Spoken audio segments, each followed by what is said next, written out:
Abdelkadir el-Jilani, Le secret des secrets, Sir al-Asrar, chapitre 23, des disciples sur le chemin mystique. Les gens sur le chemin mystique se divisent en deux groupes. Le premier groupe est constitué des sunnis. Ils suivent les préceptes du Saint-Coran et les pratiques et règles dérivées du comportement et des paroles du prophète alayhi salatu wassalam. Ils suivent cette guidance dans leurs paroles, leurs actions, leurs pensées et leurs sentiments, et ils suivent le sens caché de la religion, c'est-à-dire qu'ils comprennent au lieu de suivre aveuglément. Ils agissent et vivent en accord avec les préceptes religieux, y prenant goût, les appréciant, ne se contentant pas de subir quelque chose qui leur serait imposé. Tel est le chemin mystique qu'ils suivent. C'est la fraternité des serviteurs amoureux d'Allah. À certains parmi eux est promis le paradis sans avoir à rendre des comptes au jour du jugement dernier, et d'autres endureront un peu des terreurs du dernier jour avant d'entrer dans le jardin. D'autres encore auront à passer quelque temps dans la fournaise pour être purifiés de leurs péchés avant d'entrer au paradis. Aucun ne goûtera au feu éternel. Le feu éternel est fait pour les infidèles et les hypocrites. Le second groupe est composé des hérétiques. Le prophète alayhi salatu wassalam nous met en garde. De même que les enfants d'Israël avant vous, de même que la communauté de Jésus, fils de Marie, vous serez divisés et séparés les uns des autres. De même qu'ils ont inventé et déformé, vous aussi allez produire des hérésies. Peu à peu, dans l'hérésie, l'opposition et le péché, vous leur ressemblerez et ferez les mêmes choses. S'ils entraient dans le repère d'un serpent venimeux, vous les y suivrez. Vous devez savoir que les enfants d'Israël sont répartis en 72 factions. Elles sont toutes dans l'erreur, sauf une. Et les chrétiens sont répartis en 72 factions, qui sont toutes dans l'erreur, sauf une. Je crains que ma nation soit éclatée en 73 factions. La cause de tout cela est qu'ils ont décidé qu'était vrai ce qui était faux, licite ce qui était illicite, s'appuyant sur leur propre jugement, cherchant leur propre avantage et la réalisation de leurs propres objectifs. À l'exception d'une d'entre elles, toutes ces factions sont destinées à l'enfer et un seul groupe sera sauvé. Quand on lui demanda quels étaient ceux qui seraient sauvés, il répondit « Ceux qui adhèrent à ma foi et à mes actions ainsi qu'à celles de mes compagnons. » Voici quelques-uns des chemins hérétiques qui se disent mystiques. Les Hululiya, c'est-à-dire les incarnationnistes, qui proclament qu'il est licite de regarder un beau corps ou un beau visage, que ce soit celui d'un homme ou celui d'une femme, quelle que soit la personne, qu'il s'agisse de femmes mariées ou d'hommes mariés, de filles, de sœurs ou d'autres. Ils se mélangent et dansent ensemble. Tout cela est clairement contraire aux principes de l'islam et à la préservation de l'honneur et de la décence inscrite dans ses lois.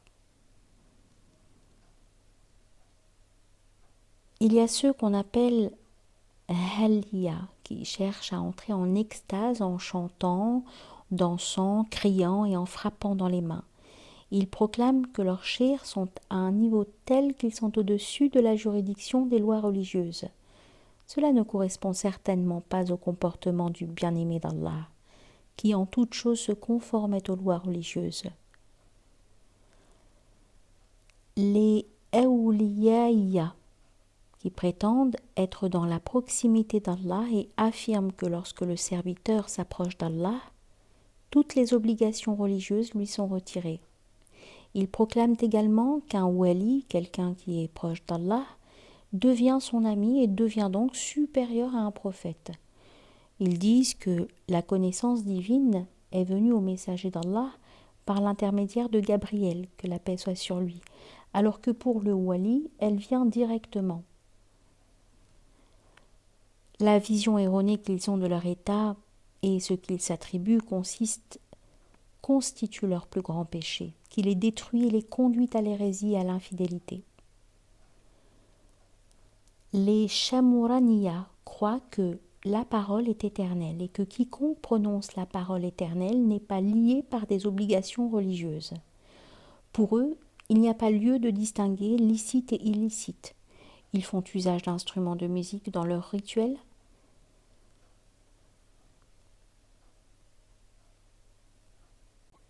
Ils ne séparent pas hommes et femmes. Ils ne voient pas de différence entre les deux sexes. Ils ne sont rien d'autre qu'une bande d'incorrigibles infidèles. Les Hubbiya disent que lorsque les hommes parviennent au stade de l'amour, ils sont libres de toute obligation religieuse. Ils ne cachent pas leur partie génitale. Les Hurriya, comme les Haliya, cherchent un état de transe par les cris, les chants et les battements de mains. Et dans cette transe, ils prétendent avoir des relations sexuelles avec les Houris. Quand ils quittent la transe, ils prennent une ablution totale et ils sont détruits par leurs propres mensonges.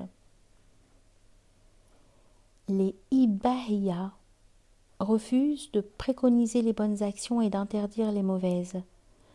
Au contraire, ils considèrent l'illicite comme licite. Ils appliquent cette idée aux femmes. Pour eux, toutes les femmes sont permises à tous les hommes. Les Mutakasiliya. Ils ont érigé la paresse en principe et pratiquent la mendicité de porte en porte pour subsister. Ils prétendent se débarrasser ainsi des choses de ce monde et ils croupissent dans leur paresse. Les Mutajahiliya feignent l'ignorance et s'habillent volontairement de façon voyante, essayant de paraître et d'agir tels des incroyants alors que Dieu dit « Et ne vous penchez pas vers les injustes » Sourate 11, Hud, verset 113. Et le prophète alayhi salatu wassalam a dit « Quiconque essaie de ressembler à des gens est considéré comme faisant partie d'eux. » Les Wafiqiyya affirment que seul Allah est à même de comprendre Allah. Alors ils abandonnent le chemin de la recherche de la vérité et leur ignorance volontaire les conduit à la destruction. Les Ilhamiyya comptent sur l'inspiration, abandonnent la connaissance, interdisent l'étude et disent que le Coran est pour eux un voile et que la muse poétique est leur Coran. Ils délaissent le Coran et les prières et, à leur place, apprennent la poésie à leurs enfants. Les chefs et les maîtres de la voie sunnie disent que les compagnons, avec la bénédiction des paroles et de la présence du prophète, alayhi salatu wassalam, étaient dans un état élevé d'extase et de ravissement spirituel. Plus tard, ce niveau spirituel se dissipa. Il passa aux héritiers spirituels du chemin divin vers la vérité, qui à son tour se divisa en plusieurs branches.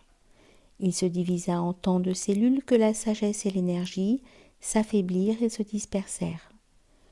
Dans de nombreux cas, ce qui est resté n'est qu'une apparence enveloppée dans le manteau d'un maître spirituel, sans aucun sens à l'intérieur.